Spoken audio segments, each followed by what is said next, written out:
नमस्कार। हरिओम। मैं आप सबको प्रणाम करता हूँ। आप सब लोग इकट्ठे हुए हैं क्षमा दीदी का 75वां जन्मदिन सेलिब्रेट करने के लिए। मुझे बहुत खुशी हुई जब मेरे को नरेंद्र भाई ने अभी कुछ दिन पहले फ़ोन करके बताया कि आज क्षमा दीदी का बर्थडे है 26 मई को, और वो 75वां। तो मेरे लिए तो बहुत ही खुशी की बात है, क्योंकि मैं दीदी को बहुत आदर से देखता हूँ। और नरेंद्र भाई, धन्यवाद कि आपने मेरे को कांटेक्ट किया। तो सबसे पहले मैं क्षमा दीदी को उनके 75वें वर्षगांठ की बहुत बहुत बधाइयाँ देता हूँ, और यही कामना करता हूँ प्रभु से, पूज्य गुरुदेव से, कि वो अपना ये जो काम कर रही हैं कम्युनिटी में, वो निरंतर करती रहें, और उनको कभी भी किसी तरह की कोई रुकावट उसमें नहीं आए। क्षमा दीदी को मैंने सोच के देखा तो मैं बहुत सालों से जानता हूँ। 50 से मतलब 55 साल से। 1970 में हमने साथ साथ एडमिशन लिया एमबीबीएस कोर्स में, मौलाना आज़ाद मेडिकल कॉलेज में। और संयोग की बात है कि जो हमारे डिसेक्शन हॉल, जहाँ हम डिसेक्शन वगैरह करते थे, उसकी वो मेरी टेबल पार्टनर थी। क्षमा दीदी, मैं, अब और जो लोग जो हैं, कमलेश झींगन, विकास बोस, कमला रानी वगैरह, ये हम सब एक ही साथ टेबल पे काम करते थे। वहीं से मेरा उनका परिचय हुआ, और मैंने तभी से उनको पाया कि वो बहुत ही सिंसियर और बहुत ही मेहनती स्टूडेंट हैं। और उनमें किसी भी बात का वो नहीं घमंड था कि उनकी जो नॉलेज थी, क्योंकि वो हार्ड वर्कर थी, वो हमसे कहीं ज़्यादा थी। लेकिन उन्होंने कभी इस बात का हमको एहसास नहीं कराया।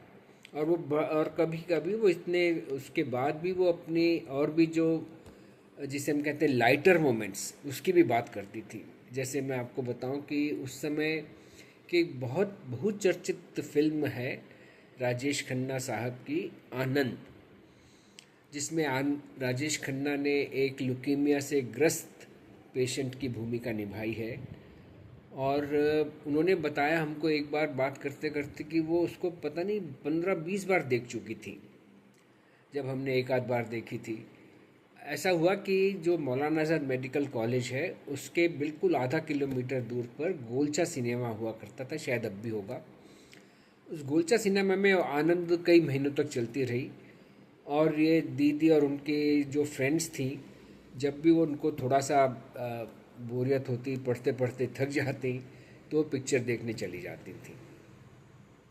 तो इसलिए और उन्होंने शायद और भी कोई पिक्चर देखी होंगी, लेकिन आनंद उनकी बहुत ही फेवरेट फिल्म रही। एक और जो एस्पेक्ट मैं दीदी का आपको बताना चाहता हूँ कि दीदी को स्पोर्ट्स का भी बड़ा शौक़ रहा, और वो हमारे क्लास की स्पोर्ट्स स्टार रहीं। उन्होंने हाई जंप, लॉन्ग जंप में कई अवार्ड्स जीते, और उसके हम कुछ फ़ोटो आप लोगों को दिखाएंगे, या ऑलरेडी दिखा दिए गए होंगे, जिसमें उनको पोडियम पे खड़ा करके सम्मानित किया गया है। तो हमेशा हमारी क्लास से जब भी कॉलेज में कोई आयोजन होता था स्पोर्ट्स का, तो वो हमारी तरफ से एक उनका नाम निश्चित था। जब 1977 में मैं पीजीआई चंडीगढ़ में चला गया अपना एमडी साइकियाट्री कोर्स करने, और उसी समय क्षमा दीदी ने 1977 में एमडी पीडियाट्रिक्स कोर्स ज्वाइन किया। और वो, आप जैसे सब जानते हैं कि वो एक क्वालिफाइड पीडियाट्रिशियन है, और अपने समय की काफ़ी रिस्पेक्टेड पीडियाट्रिशियन रही। संयोग से ऐसा हुआ कि मैं पीजीआई से चला गया इथियोपिया, ये अफ्रीका में एक देश है, वहाँ पर मैंने 2 साल काम किया वहाँ के मेडिकल स्कूल में। और मैं 1984 में वापस आके मैंने एम्स न्यू दिल्ली ज्वाइन कर लिया। मेरे मेरे पेरेंट्स और मेरे बड़े भाई और उनकी पत्नी वो करौल बाग में रहते थे, अब वो वहाँ से शिफ्ट हो गए हैं। जब एक बार मैं संडे के दिन हम लोग सब करौल बाग में गए, हम सब साथ साथ खाना खाने, तो मैं क्या देखता हूँ, जैसे मैं घर में घुसा तो वहाँ क्षमा दीदी बैठी हुई हैं। मैं बड़ा आश्चर्यचकित रह गया कि मैंने उनको 1977 में या 76 में देखा होगा, उसके बाद से कोई उनके साथ कांटेक्ट था ही नहीं, मोबाइल होते नहीं थे। और ये मेरे पिताजी के घर में मेरे भाई भाभी के साथ बैठ के बातें कर रही हैं और वहाँ पे ऑब्वियसली खाने के लिए आई हैं। तो मुझे बताया कि उन्होंने कुछ ही समय पहले करोल बाग में अपनी प्रैक्टिस शुरू करी। जब वो प्रैक्टिस शुरू करी तो एक बार मेरा ब्रदर सतीश, जिसका नाम है मेरा भाई, वो वहाँ पे देखते हुए पहुँच गया कि क्षमा मैत्रे नाम लिखा हुआ था बोर्ड पे, और उसमें लिखा हुआ था MBBS मैमसी, मौलाना मेडिकल कॉलेज, जो मेरा ही था। तो ये उनके पास चला गया बात करने। और देखिए, वो तो पीडियाट्रिशियन हैं डॉक्टर क्षमा दीदी तो, और ये एडल्ट मेरा भाई, लेकिन उन्होंने उसको बहुत ही सहर्ष रूप से स्वीकार किया और जो भी उनको सलाह चाहिए होगी दी, और वो उनसे उनकी अच्छी दोस्ती हो गई और वो उस समय वहाँ खाने पे मौजूद थी। तो दोबारा से 1975-76 के बाद से हमारा कांटेक्ट थोड़ा सा फिर से शुरू हुआ। लेकिन संयोग सी बात ऐसी हुई कि, और वैसे उनके वहाँ आने से मेरे को इस बात की बड़ी तसल्ली रही कि मेरे पेरेंट्स के घर के पास में एक ऐसी डॉक्टर हैं जिनको मैं ट्रस्ट कर सकता हूँ। वो कभी भी ज़रूरत पड़ने पे वहाँ पे उनको सपोर्ट मेडिकल केयर का दे सकती है। लेकिन ऐसा हुआ कि 1984 के ही दिनों में उनको एक बहुत बड़ी अपॉर्चुनिटी मिली साउथ दिल्ली में प्रैक्टिस इस्टेब्लिश करने की। और अगर वो वहाँ पे कर और बहुत ही थोड़े से दिनों में उन्होंने अपना वहाँ पे बड़ा नाम कमाया साउथ दिल्ली। लेकिन संयोग का या विधि का विधान कुछ अलग से ही है। 1985 में ही उनका पूज्य गुरुदेव से साक्षात्कार हुआ। दीदी ने उनसे पूछा, गुरुदेव मेरे लिए क्या आदेश है? और शायद उनका आदेश यही था कि वो सिद्ध बारी में आके ये CORD Chinmaya organisation for rural development का काम संभालें। बिना किसी भी संकोच के, बिना और कोई सोच विचार किए बिना, दीदी ने अपनी वो एक बहुत ही लुक्रेटिव प्रैक्टिस जो हो सकती थी उसको बंद करके, तिलांजलि करके वो सिद्ध बारी आ गई।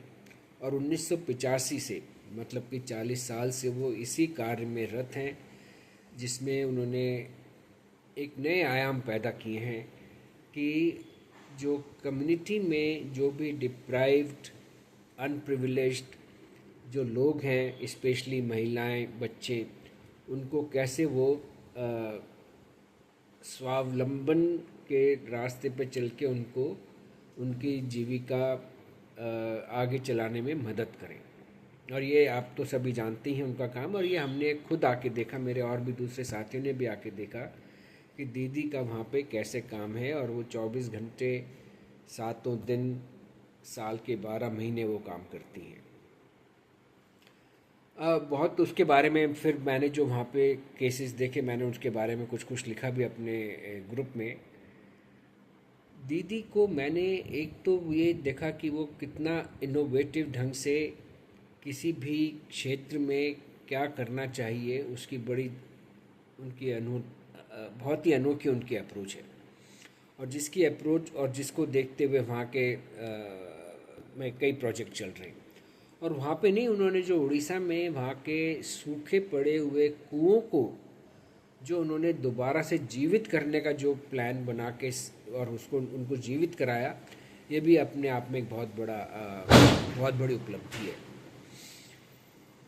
जब मैं 2 साल पहले वहाँ पे था आप लोगों के साथ सिद्धबारी में, उसी समय मैंने दीदी की क्षमता को देखा कि वो कितनी परसुएसिवली, हम्बली और पोलाइटली अपना पक्ष आगे रख सकती है अगर उनको किसी भी तरह की सहायता चाहिए।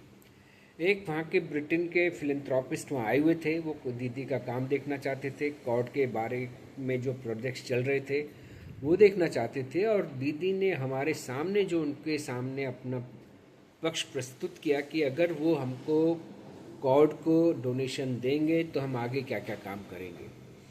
और बड़ी खुशी की बात है कि वो उनका जो प्रपोज़ल था वो एक्सेप्ट हो गया है और शायद ग्रांट वगैरह भी आ गई होगी। तो इसने हमको बहुत प्रभावित किया। इसी काम से प्रभावित होकर भारत सरकार ने, आप सब जानते हैं, उनको 2008 में पद्मश्री की पद्मश्री से सम्मानित किया।